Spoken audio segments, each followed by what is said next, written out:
Well, hey everyone, welcome back to Daily Kingdom Growth. I'm Mitchell Beecher, founder of Be Kingdom Builders. I'm so glad that you are here today. So whether you are a longtime believer or you are just curious about the Bible, this is a safe place to grow in your faith and discover how God's Word can transform your life. Now, last time we explored Numbers 27 through 32. It's a pretty big section of Numbers where we saw God's faithfulness in action.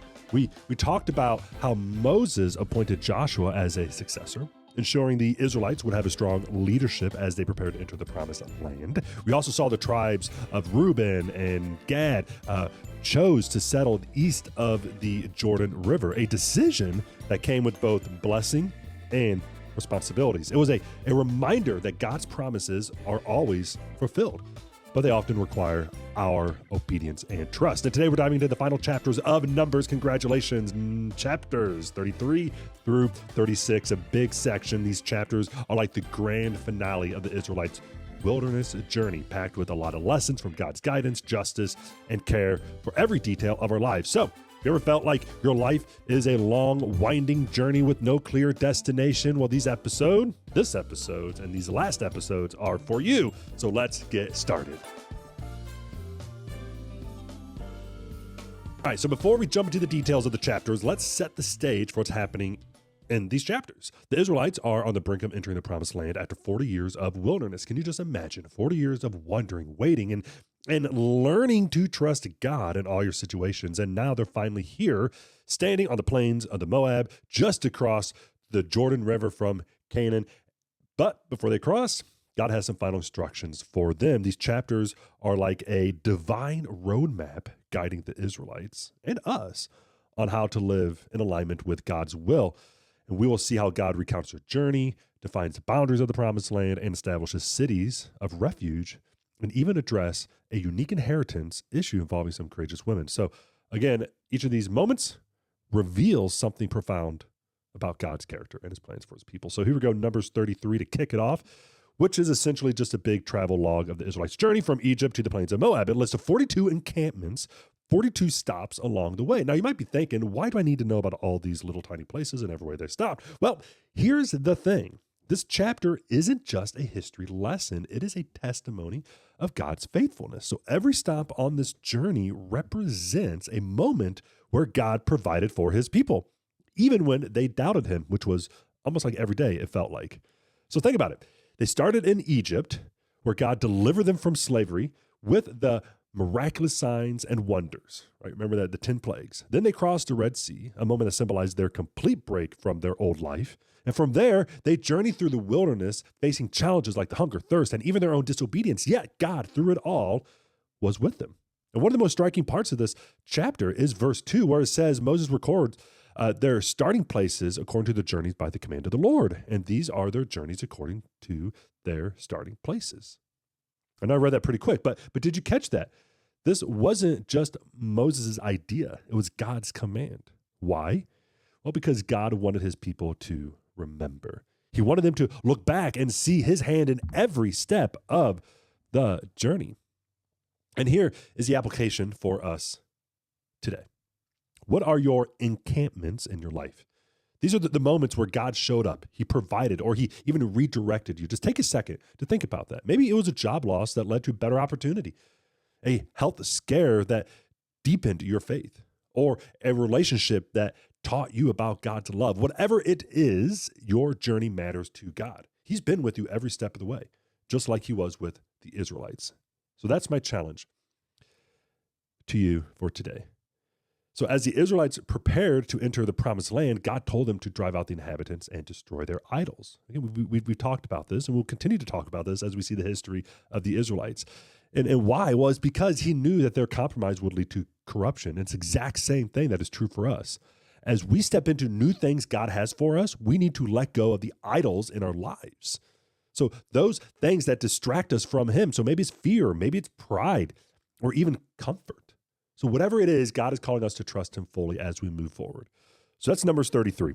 So Numbers 34 is where God defines the boundaries of the promised land. So this chapter might seem like a geography lesson. It is, but it's much more than that, as you probably have learned by now. It really is a picture of God, just how specific he is and how specific he is in his promises. God, he just doesn't say, all right, here's the land, go figure it out. No, he gives him clear boundaries, right? From the wilderness of Zin in the south to the heights of Mount Hor in the north, from the Jordan River to the east and to the Mediterranean Sea of the west. Every detail is intentional. And this is why it matters. It shows us that God's promises are not ever vague or uncertain. They are specific, they are purposeful, and they are designed for our good. But here's the catch. The Israelites had to trust God's boundaries. They couldn't just wander outside the lines and expect to experience his blessing as they would within his boundaries. That's the same that is true for us today. God has boundaries for our lives, not to restrict us, but to protect us and to help us thrive. I mean, think about it. What boundaries has God set for you? Maybe it's boundaries in relationships. Maybe it's boundaries in your finances. Maybe it's boundaries on how you spend your time. Are you staying within those boundaries, or are you trying to go your own way? And let's not overlook the leaders that God appointed to oversee the division of the land. Right? So these men, they were tasked with ensuring fairness and order. It's a reminder that God cares about justice and equality. He doesn't want anyone to be left out or overlooked. So as we steward the land God has given us, whether it's our resources or gifts or opportunities, let us do it with integrity and generosity. Now, Numbers 35, where God commands the Israelites to set aside 48 cities for the Levites and 6 cities of refuge. Now, the Levites were the priestly tribe, and they didn't receive the tribal inheritance, remember, like the other tribes did. Instead, they were scattered among the tribes to serve as the spiritual leaders. So this was God's way of ensuring that his presence and guidance were accessible to everyone. But the real highlight of this chapter is the city of refuge. These were safe havens for people who accidentally caused someone's death. It was a place where they could find protection from avengers until their case was fairly judged. The system reflects God's perfect balance of justice and mercy.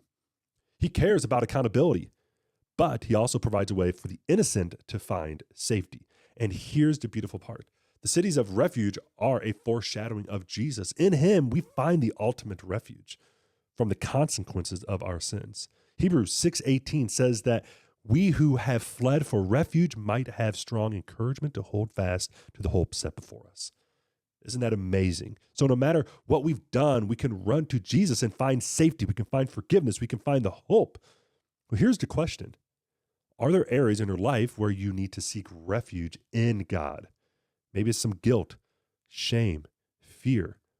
Those are not from God. Those are all tools from the devil. So whatever it is, know that God's arms are open wide. He's your safe place. And finally, we come to Numbers 36, the last chapter of the book of Numbers, which we address the unique situation involving the daughters. Remember? So if you remember them from the earlier in Numbers, these women, these daughters, had courageously asked for their father's inheritance since he had no sons. And God granted their request, showing that he does care for justice and equality. But in this chapter, a new concern arises. The leaders of the tribe of Manasseh worry that if these women marry outside of their tribe, their land would transfer to another tribe, disrupting the inheritance God had established. So God clarifies that women who inherit land must marry within their tribe. Now, at first glance, this might seem restrictive, but it's actually a beautiful picture of how God cares for order and fairness. He's ensuring that each tribe's inheritance remains intact, while still honoring the rights of these women.